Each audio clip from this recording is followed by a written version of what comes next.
नमस्कार, स्वागत है आप सभी का। मैं हूं आपके साथ भावना नैया। देश का सबसे भरोसेमंद चैनल डीडी न्यूज पर लेकर हाजिर हूं आपका पसंदीदा शो खबरों का सरपंच न्यूज पंच। और इस कार्यक्रम के जरिए हम आप तक पहुंचाते हैं वो खबरें जिन पर रहती है सभी की नजर। लेकिन न्यूज पंच में आपको पता है ना, सिर्फ खबर नहीं होती बल्कि होती है हर खबर की पूरी पड़ताल, और वो भी तथ्यों और आंकड़ों के साथ आपको समझाते हैं हर खबर का एक एक बिंदु, एक एक पहलू, यानी कि होती है हर खबर की पूरी पड़ताल। और साथ ही साथ मौजूद रहती है न्यूज पंच के साथ टीम, यानी कि संवाददाताओं की टीम, जो देती है आपको हर छोटी बड़ी अपडेट, यानी कि हर खबर पर रहती है हमारी पैनी नजर। और आज न्यूज पंच के जरिए जिन 3 प्रमुख खबरों पर हमारी नजर रहने वाली है, उनका सीधा रुख कर लेते हैं। Top headlines. भाजपा दिख रही है इस समय संकल्पबद्ध, क्योंकि भाजपा ने जारी कर दिया है अपना संकल्प पत्र पार्ट 2। बताएंगे आपको क्या की है भाजपा ने दिल्ली के लिए घोषणाएं, और साथ ही साथ आपने किया है इन घोषणाओं पर पलटवार। अगली खबर का रुख करेंगे। छत्तीसगढ़ में नक्सलवाद को लेकर बड़ी सफलता हासिल हुई है सुरक्षा बलों को, और 1 करोड़ का इनाम जिस नक्सली पे था चलपति, वो हो चुका है ढेर। बताएंगे इससे जुड़ी तमाम जानकारी, और साथ ही साथ उजागर होगा संभल हिंसा का सच, क्योंकि न्याय टीम वहां पहुंच चुकी है और परत दर परत कर रही है हर पहलू की जांच। और जिस आखिरी खबर पर आज हमारी नजर रहने वाली है, यानी कि न्यूज पंच की नजर रहने वाली है, वो है ट्रंप की कैबिनेट से जुड़ी हुई। बताएंगे आपको कि ट्रंप की कैबिनेट में वो कौन है टॉप 16 सदस्य जो संभालेंगे अमेरिकी राष्ट्रपति डोनाल्ड ट्रंप के प्रशासन की बागडोर। और ये है न्यूज पंच की टॉप हेडलाइंस जिन पर रहने वाली है अगले आधे घंटे हमारी नजर। और आइए शुरुआत करते हैं न्यूज पंच की दिल्ली विधानसभा चुनावों के साथ, क्योंकि जिस तरीके से बिगुल बज चुका है और 5 तारीख नजदीक आने वाली है, ऐसे में घोषणाओं का सिलसिला भी जारी है। भाजपा ने आज अपने संकल्प पत्र पार्ट 2 का ऐलान कर दिया है। कई घोषणाएं इसमें कर रही है। बीजेपी सत्ता में वापसी के लिए पूरे दमखम के साथ इस समय आगे बढ़ती हुई नजर आ रही है। वहीं आप और कांग्रेस भी कोई चूक नहीं छोड़ना चाहती, लगा रहे हैं सब अपना दमखम, लगा रही है आम आदमी पार्टी अपना दमखम, क्योंकि लगातार 4थी बार सत्ता को पाने की कवायद में इस समय आम आदमी पार्टी है। वहीं कांग्रेस अपने खोए हुए जनाधार को पाने के लिए पूरी ताकत लगा रखी है। भाजपा ने आज अपना संकल्प पत्र पार्ट 2 जारी कर दिया है। ऐसे में जब आप और कांग्रेस के घोषणा पत्र का इंतजार है, भाजपा में पार्टी के दिल्ली के संकल्प को सबने सामने रख दिया है। साथ ही पार्टी किसी भी नेता के बयान पर अपनी प्रतिद्वंदी पार्टी को घेरने में चूक नहीं रही है। दिल्ली चुनाव में अचानक से रामायण का मुद्दा इस समय गर्मा गया है।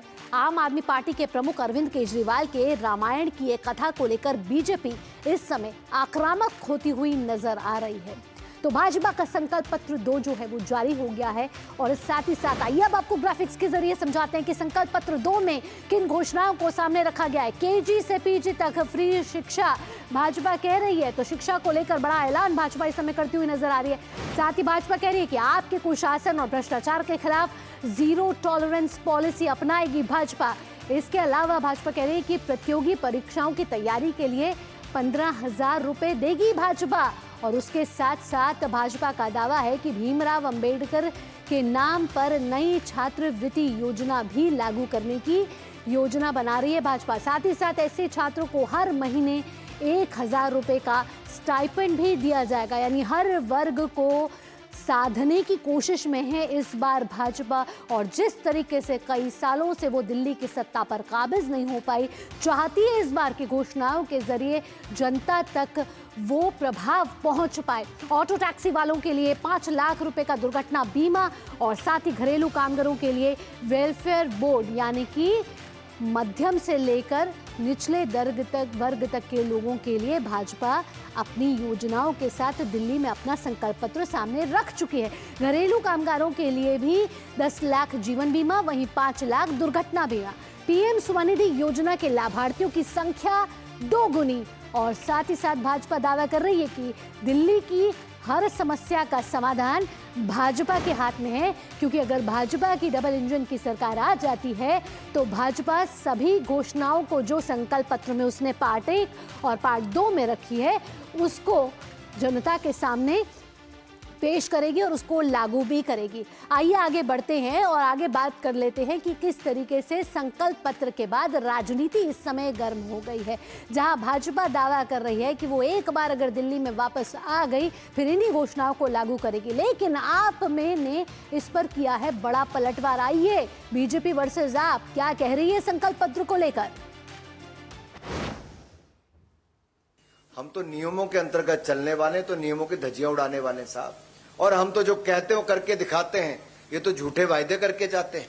क्या ये कट्टर बेईमानों की पार्टी में एक भी ईमानदार नहीं बचा जिसका चेहरा ईमानदारी वाला हो? दिल्ली के शहंशाह कहने वाले, दिल्ली के महाठग, उनके पास एक भी ऐसा ईमानदार व्यक्ति नहीं है क्या? सवाल ये खड़ा होता है। आज इन्होंने घोषणा कर दी कि दिल्ली में मुफ्त शिक्षा बंद कर दी जाएगी। परसों इन्होंने घोषणा की थी दिल्ली में मुफ्त इलाज बंद कर दिया जाएगा। मैं दिल्ली के लोगों को चेतावनी देना चाहता हूं, ये बहुत खतरनाक पार्टी है। गलती से भी इनको वो मत दे देना, आपके घर का बजट ऐसा गड़बड़ाएगा कि आप दिल्ली में रहने लायक नहीं बचोगे। तो दिल्ली विधानसभा चुनाव को लेकर इस समय आरोप प्रत्यारोप का सिलसिला जहां जारी है, वहीं इस समय आपके अरविंद केजरीवाल रामायण पर क्या बोल गए, कैसे बिगड़ गए उनके बोल, जिस पर भाजपा ने किया है बड़ा पलटवार। भाजपा अरविंद केजरीवाल को इस मामले पर पूरी तरीके से घेरने के लिए तैयार है। प्रभु श्री रामायण चरित्रमानस की जिस तरह से गलत व्याख्या की गई है, जिस तरह से हमारे सनातन और हमारे हिंदू धर्म को अपमान करने की कोशिश अरविंद केजरीवाल द्वारा की गई, ये पहली बार नहीं है। ये अधर्मी लोग हैं। इनकी नानी इनको क्या सुनाती थी हमें नहीं पता, लेकिन ये कहते थे कि राम मंदिर नहीं बनना चाहिए। आज चुनाव सर पे है तो इनको राम मंदिर के सब सारे मंदिर याद आते हैं। और जिस तरह से कल इन्होंने ये कहा है कि राक्षण सोने का हिरण बन के आया था, ये अभी तक शीश महल के उस गोल्ड प्लेटेड सोने से बाहर नहीं आया है। मैंने ये कह दिया कि जो सोने का हिरण था वो रावण सोने का हिरण बन के आया था। पूरी भारतीय जनता पार्टी आज धरने पे बैठी है मेरे घर के सामने कि मैंने रावण का अपमान क्यों किया। इनको रावण से इतना प्यार है, राक्षसी प्रवृत्ति है इन लोगों की। मैं दिल्ली के झुग्गी वालों को और गरीब तबके को खासकर चेताना चाहता हूं कि अगर ये आ गए तो ये राक्षसों की तरह निगल जाएंगे आप लोगों को।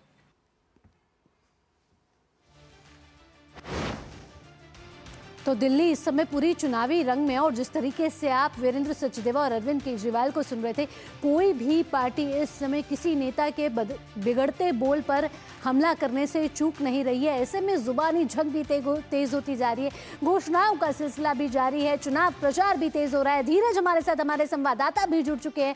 धीरज का रुख करेंगे। धीरज, आपसे पूछना चाहेंगे कि भाजपा का संकल्प पत्र पाठ 2 आज जारी कर दिया गया है, और इसमें जिस तरीके से कयास लगाए जा रहे थे कि युवाओं और छात्रों को जगह मिलने वाली है, पार्ट 1 में महिलाओं के प्रति भाजपा संकल्पबद्ध नजर आ रही थी। आज युवाओं और छात्रों के लिए बड़ी घोषणा भाजपा ने कर दी है। तो वो पार्ट 1 और पार्ट 2 को अगर मिला के देखा जाए तो भाजपा किन घोषणाओं पर इस समय फोकस करती हुई नजर आ रही है? बिल्कुल आपने सही कहा। और 17 जनवरी को हमने जो जेपी नड्डा के नेतृत्व में, जो कि राष्ट्रीय अध्यक्ष हैं भारतीय जनता पार्टी के, उनके नेतृत्व में हमने जो दिल्ली का जो घोषणा पत्र पार्ट 1 देखा, और पार्ट 1 में हमने देखा कि किस तरीके से भारतीय जनता पार्टी का जो मैनिफेस्टो था वो महिला केंद्रित था। चाहे महिलाओं के लिए जो महिला समृद्धि योजना की बात की जाए, जिसमें कहा गया कि हर महिलाओं को 2500 रुपये दिए जाएंगे, गर्भवती महिलाओं के लिए 21,000 रुपये की घोषणा हुई, सिलेंडर के लिए भी घोषणा हुई कि 500 रुपये में जो गैस सिलेंडर दिए जाएंगे। तो जो पहला जो संकल्प पत्र था, वो पहले संकल्प पत्र को हम पूरी तरीके से देख सकते हैं कि ये महिला केंद्रित था। और जो दूसरा जो संकल्प पत्र आया है, इसको अब 2 हिस्सों में देख सकते हैं।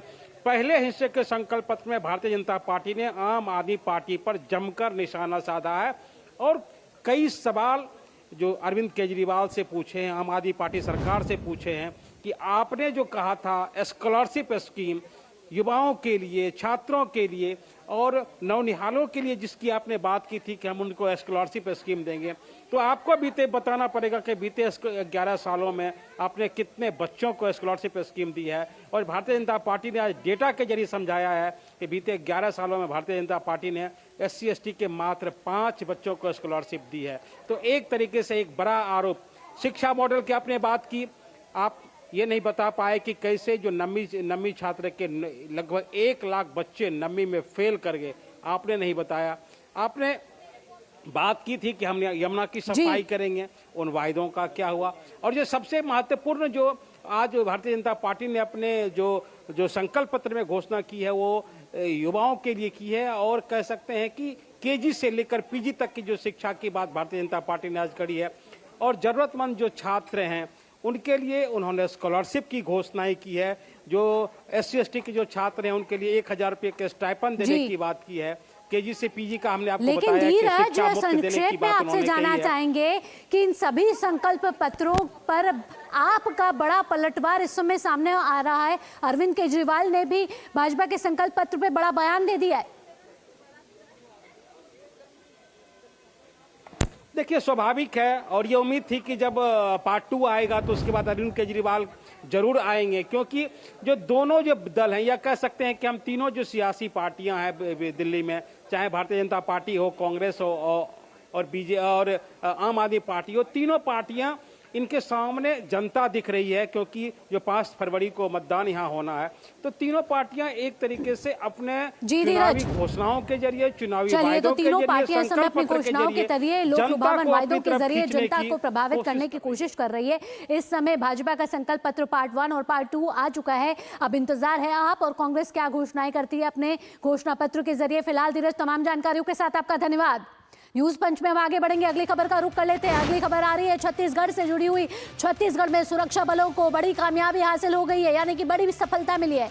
छत्तीसगढ़ के गरियाबंद में सुरक्षा बलों ने मुठभेड़ में 19 से अधिक नक्सलवादियों को मार गिराया, यानी कि ढेर कर दिया 19 नक्सलियों को। इनमें 1 करोड़ का इनामी नक्सली जयराम उर्फ चलपति भी शामिल है। जी हाँ, इस चलपति पे 1 करोड़ का इनाम था। बताया जा रहा है कि पूरे जंगल में 1000 जवानों ने 60 से ज्यादा नक्सलियों की घेराबंदी की है, जहां मुठभेड़ और सर्चिंग ऑपरेशन अभी भी जारी है, यानी कि और नक्सलियों के छुपे होने की आशंका अभी भी है। 19 नक्सलियों को ढेर किया जा चुका है, 1000 जवान वहां पे लगे हुए हैं, ड्रोन का सहारा लिया जा रहा है। कई हथियार इन नक्सलियों से हुए हैं बरामद और इस मुठभेड़ से नक्सलवाद के खात्मे की दिशा में एक बड़ी सफलता मिलती हुई नजर आ रही है। आपको बता दें कि गृह मंत्री अमित शाह ने भी इसे एक बड़ी सफलता बताया है और साथ ही साथ गृह मंत्री पहले ये ऐलान कर चुके हैं कि मार्च 2026 वो साल है, यानी कि अगला साल मार्च का महीना, जब देश को नक्सल मुक्त करने का संकल्प भाजपा सरकार ने लिया है, केंद्र सरकार ने लिया है।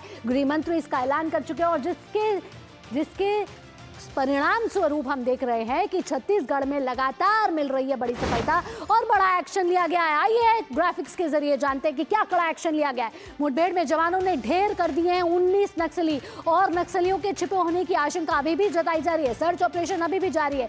ये छत्तीसगढ़ के गरियाबंद जिले के जंगलों में यह कार्रवाई की गई है और इन जंगलों की कार्रवाई में 1 करोड़ का इनामी नक्सली भी ढेर हो चुका है। आपको बता दें कि इस नक्सली पर 1 करोड़ का इनाम था और सुरक्षा बलों को मिल गया है बड़ी सफलता, यानी कि मारा जा चुका है खूंखार नक्सली जयराम उर्फ चलपति और इस चलपति के नाम पर था 1 करोड़ का इनाम, जिसे सुरक्षा बलों ने कर दिया ढेर। मारे गए नक्सलियों के शव और हथियार बरामद किए जा चुके हैं और शव बरामद होने की भी आशंका जताई जा रही है। एक SLR सहित भारी मात्रा में गोला बारूद IED बरामद किया, यानी कि भारी भरकम हथियार भी नक्सलियों से बरामद किए गए हैं। और आपको बता दें कि इस समय भी क्रॉस फायरिंग जारी है, यानी कि अपडेट लगातार हो रहा है कि क्या 19 से ज्यादा नक्सली मारे गए हैं, क्या और नक्सली वहां छुपे हुए हैं, सर्च ऑपरेशन किस तरीके से आगे चल रहा है, ड्रोन का किस तरीके से सहारा लिया जा रहा है। और करीब 1000 जवानों ने 50 से अधिक नक्सलियों को ढेर कर दिया है पिछले कुछ समय में, जिसमें ओडिशा, छत्तीसगढ़ पुलिस और CRPF का संयुक्त ऑपरेशन देखने को मिला है। आइए ग्राफिक्स की अगली प्लेट का रुख करेंगे, जानते हैं कि क्यों था चलपति पर 1 करोड़ का इनाम। जी हाँ, क्यों की आपको बता दें कि चलपति सुरक्षा बलों पर कई हमलों में रहा है शामिल और इसके खिलाफ कई हैं क्रिमिनल रिकॉर्ड। ऐसे में छत्तीसगढ़ और इसके आसपास पर कई बड़े हमलों में इस चलपति का हाथ था, जिसकी वजह से इस पर 1 करोड़ रुपए का इनाम था। कई हमलों का मास्टरमाइंड भी कहा जा रहा है चलपति को, यानी कि कई और हमले भी इस चलपति ने कराए थे, जिसको सुरक्षा बलों ने इस सर्च ऑपरेशन में, इस एनकाउंटर में ढेर कर दिया है। और चलपति की गिनती देश के बेहद खूंखार नक्सली कमांडरों में से थी। चलपति सुरक्षा बलों पर कई हमलों में शामिल रहा है और बेहद ही खूंखार और खतरनाक नक्सली था ये चलपति, जिसने सुरक्षा बलों पर हमलों में ये शामिल रहा और कई हमलों में शामिल रहा है और इसको कई हमलों का मास्टरमाइंड भी कहा जा रहा है। साथ ही चलपति नक्सलियों की सेंट्रल कमेटी का भी सदस्य था। और रायपुर सीधा चलेंगे, जहां हमारे संवाददाता सुमेश हमें ज्यादा जानकारी देंगे। सुमेश, आपसे जानना चाहेंगे कि एक बड़ी सफलता छत्तीसगढ़ में हम देख रहे हैं कि कल भी हुई थी, आज भी छत्तीसगढ़ में गरियाबंद जिले में 19 से ज्यादा नक्सलियों को ढेर कर दिया गया। ताजा अपडेट क्या है? सर्च ऑपरेशन अभी भी जारी है? क्या और नक्सलियों के मारे जाने की खबर आ रही है या और नक्सलियों के छुपे होने की खबर है? जी जरूर आपको बताना चाहूंगा, पिछले 38 घंटों से ये मुठभेड़ जारी है। छत्तीसगढ़ का जो गरियाबंद इलाका है, उड़ीसा से सटे इलाकों में लगातार ये मुठभेड़ चल रही है और जब अब तक ये जो इनकाउंटर में 19 नक्सलियों को सुरक्षा बल के जवानों ने मार गिराया है। मैं छत्तीसगढ़ की बात करूं तो पिछले वर्ष 200 से ज्यादा नक्सलियों का इनकाउंटर हुआ था, 800 से ज्यादा नक्सलियों की गिरफ्तारी हुई थी और 1500 से ज्यादा नक्सलियों ने आत्मसमर्पण किया था। मैं आज जो इनकाउंटर की बात करूं तो जो गरियाबंद का इलाका है, घोर नक्सल प्रभावित इलाका है। इस इलाके में करीबन 1000 से ज्यादा सुरक्षा बल के जवान उस इलाके में पहुंचे थे, मुठभेड़ इलाके में, और लगातार नक्सलियों से मुंहतोड़ जवाब दे रहे हैं, इनकाउंटर कर रहे हैं और जो सुरक्षा बल के जवान है उन्हें करीबन 19 नक्सलियों को मार गिराने में सफलता मिली है। जिस तरह से केंद्रीय गृह मंत्री अमित शाह ने भी कहा था कि 2026 तक नक्सलवाद को खत्म किया जाएगा, तो कहीं ना कहीं आज जिस तरह से सुरक्षा बल के जवानों को सफलता मिल रही है तो अपने आप में एक बड़ी उपलब्धि है। मैं इनकाउंटर की बात करूं तो किस तरह का ये इनकाउंटर हुआ है। आज गरियाबंद की पुलिस और उड़ीसा पुलिस को एक संयुक्त ऑपरेशन चल रहा है। उन्हें सूचना मिली थी कि गरियाबंद के इलाके में नक्सलियों की सूचना है। उस इलाके में जो सुरक्षा बल के जवान है उस इलाके में जब पहुंचते हैं तो नक्सलियों को घेराबंदी करते हैं। घेराबंदी में जो उनको सूचना मिली थी कि 60 नक्सली है और सुरक्षा बल के जवान 1000 की संख्या में थे। पहले वो पत्ते पे छिपकर सुरक्षा बल के जवानों के ऊपर हमला करते हैं, फिर उसके बाद कुछ दूर चले जाने के बाद चट्टानों के ऊपर चढ़कर वो सुरक्षा बल के जवानों पर हमला करते हैं और जो सुरक्षा बल के जवान उनसे लगातार मुंहतोड़ जवाब देते हैं। जो हमारे पास जानकारी है, यह 15 से 20 किलोमीटर के दूरी पर यह मुठभेड़ हो रहा था, लेकिन अब जो हमारे पास सूचना आई है करीबन 2 से 3 किलोमीटर की दूरी पर यह मुठभेड़ हो रही है। सुरक्षा बल के जवान चारों तरफ घेर लिए हैं और लगातार उस इलाके में मुठभेड़ हो रहा है, इनकाउंटर हो रहा है। जिस तरह से छत्तीसगढ़ में पिछले साल भी सुरक्षा बल के जवानों को सफलता मिली थी और जनवरी से तो लगातार छत्तीसगढ़ में सुरक्षा बलों को बड़ी सफलता इस समय हासिल हो रही है। ड्रोन कैमरों का सहारा लिया जा रहा है क्योंकि घने जंगल है और ड्रोन कैमरे इन नक्सलियों को पकड़ने में बड़े ही मददगार साबित हो रहे हैं, यानी कि तकनीक के जरिए सहारा लिया जा रहा है और सुरक्षा बलों को मिल रही है बड़ी कामयाबी। फिलहाल सुमेश, तमाम जानकारियों के साथ आपका बहुत बहुत धन्यवाद। न्यूज पंच में बढ़ेंगे अब अगली खबर की ओर और अगली खबर आ रही है संभल से जुड़ी हुई, संभल की हिंसा से जुड़ी हुई, जहां न्यायिक जांच कमेटी संभल पहुंच चुकी है, यानी कि 3 सदस्यीय टीम जो है वहां पहुंची है। यानी कि आज संभल फिर सुर्खियों में है और हिंसा मामले में न्यायिक जांच कमेटी संभल पहुंची है, जहां तफ्तीश की जा रही है, जहां जांच के से जुड़े हर पहलू के बारे में ब्यौरा लिया जा रहा है और साथ ही साथ पीड़ितों से बात की जा रही है, उनका बयान दर्ज किया जा रहा है, घटना से संबंधित लोगों के बयान भी हो रहे हैं दर्ज। वहां संभल में आज न्यायिक टीम ये पहुंची है। इससे पहले भी एक बार ही टीम पहुंची थी, तब भी परत पर दर परत जो है इस हिंसा से जुड़े तमाम तथ्य इकट्ठे किए जा रहे थे। पीडब्ल्यूडी गेस्ट हाउस में लिखित बयान लिए जाएंगे। टीम ने कहा है कि जो भी व्यक्ति वहां आकर अपना बयान दर्ज करना चाहता है वो टीम के पास आ सकता है। टीम 4 बजे तक वहां मौजूद है। इससे पहले 1 दिसंबर को संभल गई थी जांच समिति और आज फिर पहुंची है। जांच समिति के 3 सदस्य हैं। समिति ने तब हिंसाग्रस्त इलाकों का किया था दौरा और आगे बढ़ते हुए हाईकोर्ट के पूर्व जज देवेंद्र कुमार अरोड़ा हैं जो समिति के अध्यक्ष हैं। साथ ही साथ आपको बताते हैं कि समिति में और कौन कौन लोग हैं। पूर्व IPS AK जैन और पूर्व IAS अमित मोहन प्रसाद इस समिति के सदस्य हैं। सीधा रुख करेंगे विकास का, जानते हैं उनसे ताजा अपडेट। विकास, संभल हिंसा से जुड़े हर तथ्यों की जानकारी ली जा रही है। टीम आज वहां पहुंची है, क्या क्या अभी तक हुआ है, किन आंकड़ों को लेकर आगे बढ़ी है, क्या पीड़ितों के बयान भी दर्ज किए गए हैं? देखिए, बिल्कुल एक बार फिर से जांच आयोग की टीम संभल पहुंची है और संभल पहुंचते ही सबसे पहले उन्होंने शाही जामा मस्जिद के आसपास के इलाकों का निरीक्षण किया। इसके बाद ये टीम जामा मस्जिद भी जाती है और वहां पर भी जामा मस्जिद के बारे में वहां के सदर से जानकारी लेती है कुछ चीजों की। हालांकि वहां के सदर ने बताया है कि हिंसा से जुड़े किसी मामले पर उन्होंने बात नहीं की है। और रही बात सदर के बयान दर्ज कराने की, क्योंकि उन्होंने कहा है वो आश्वस्त है, क्योंकि टीम अगले हफ्ते एक बार फिर से संभल आएगी। उन्होंने कहा है तब हम अपने बयान दर्ज कराएंगे। वहीं इस समय ये जांच आयोग की टीम पीडब्ल्यूडी गेस्ट हाउस में मौजूद है और वहां पर लोग जाकर अपने अपने बयान दर्ज करा रहे हैं। उस मामले से संक्षेप में आपसे जानना चाहूंगी, कब तक इस टीम को रिपोर्ट सौंपने के लिए कहा गया है? जी, 3 महीने का टाइम दिया गया था और तकरीबन जांच आयोग की टीम इसे शीघ्र ही पूरा कर लेगी। जिस तरीके से सिलसिलेवार जांच कर रही है, क्योंकि जांच आयोग के द्वारा ये कहा गया था कि कुछ लोगों को अपने बयान दर्ज कराने के लिए राजधानी लखनऊ आना पड़ता है, उनको यहाँ आना न पड़े, इसलिए टीम वहां पर संभल स्वयं पहुंची है और लोग जाकर अपनी वहां पर जो भी उनको बयान उससे जुड़े हैं, संभल के हिंसा का सच जो बीते 24 नवंबर को हुआ, जिसमें कई लोगों की मौत हुई, कई लोग घायल भी हुए, पुलिस के जवान भी घायल हुए, उसका सच जल्दी उजागर करेगी ये टीम। और साथ ही साथ जांच के लिए आज न्याय टीम वहां पहुंच चुकी है और तथ्यों की जांच कर रही है, आंकड़ों के साथ जांच कर रही है। विकास, तमाम जानकारियों के साथ आपका धन्यवाद। न्यूज पंच में अब आगे बढ़ेंगे। न्यूज पंच में आगे बढ़ते हुए बात करेंगे अंतर्राष्ट्रीय जगत की खबर की। जी हां, ट्रंप के शपथ ग्रहण के बाद से ट्रंप ने लिए हैं कड़े फैसले और अब इंतजार हो रहा है या कह सके कि ट्रंप की टीम कैसे होने वाली है। जी हां, ट्रंप 2.2 की शुरुआत हो गई है। राष्ट्रपति पद की कमान संभालते ही ट्रंप ने धड़ाधड़ कई फैसले लिए हैं। ट्रंप प्रशासन अब इन फैसलों पर आगे बढ़ेगा।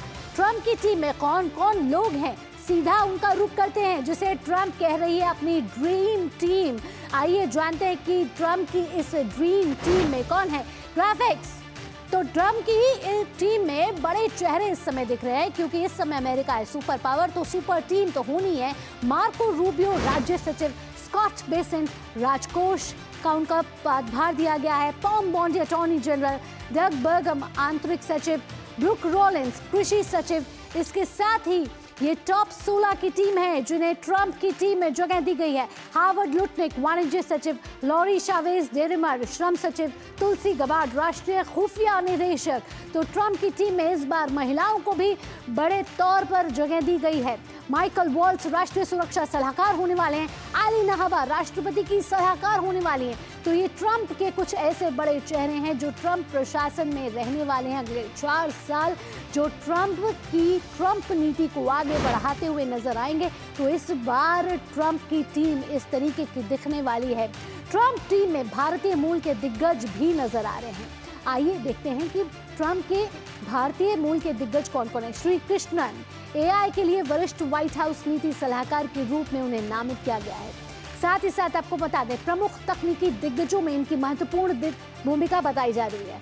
इसके साथ साथ ट्रंप की टीम में आपको नजर आने वाले हैं एफबीआई का नेतृत्व करने के लिए नामित, और साथ ही साथ राष्ट्रीय सुरक्षा और खुफिया सुधार में बेहतरीन काम किया है। और आइए अगला जो नेता है जो होने वाला है वो है doctor Bhattacharya. National institute of health का नेतृत्व करने के लिए इन्हें नामित किया गया है और डॉक्टर जय भट्टाचार्य एक सम्मानित चिकित्सक भी और शिक्षाविद भी हैं। इस समय अनिल थॉमस के पास जाएंगे और अनिल थॉमस से जानेंगे कि ट्रंप की ड्रीम टीम किस तरीके से नजर आ रही है। अनिल, आपसे पूछना चाहेंगे कि ट्रंप की ये टॉप 16 की टीम तैयार है, इसमें कई अनुभवी चेहरों को जगह दी गई है तो कई नए चेहरों को भी जगह दी गई है, खासकर महिलाओं को भी इसमें पूरा इस बार सम्मान दिया गया है। बिल्कुल, देखिए तो अगर ट्रंप के कैबिनेट को देखें, कुल मिलाकर 16 पोजीशंस होते हैं और सारे के सारे भर चुके हैं, लेकिन औपचारिक रूप से अभी तक सिर्फ मार्क रूबियो का नाम सामने आया है जो सेक्रेटरी ऑफ स्टेट रहेंगे, एंथनी ब्लिंकन की जगह वो लेंगे। और इनकी खास बात यही रही है, इनका जो हमेशा से स्टैंड रहा है ये प्रो इंडिया रहे है, लेकिन इनका स्टैंड चीन को लेकर हमेशा से थोड़ा सा हॉकिश रहा है या फिर वो चीन को हमेशा शक की निगाह पर देखते हैं। तो ऐसे में एक ज़रूर रोचक होगा किस तरह से मार्को रूबियो को इन्होंने सेक्रेटरी ऑफ स्टेट चुना है, क्योंकि मार्को रूबियो इस सब कॉन्टिनेंट कंडीशंस और इस सब यहाँ की जो जियोपॉलिटिकल सिचुएशन है उसको काफ़ी अच्छी तरह से समझते हैं। उनको सेक्रेटरी ऑफ स्टेट अपॉइंट करना काफ़ी रोचक बात है। अगर भारतीयों की बात करें, 4 भारतीय अभी कैबिनेट में मौजूद है। विवेक रामास्वामी का जो अपॉइंटमेंट था डॉज के लिए, उन्होंने उससे इस्तीफा दे दिया है। तो ऐसे में अब 4 भारतीय मूल के लोग वहां मौजूद है जो अमेरिकी का या फिर ट्रंप के कैबिनेट की बात करें।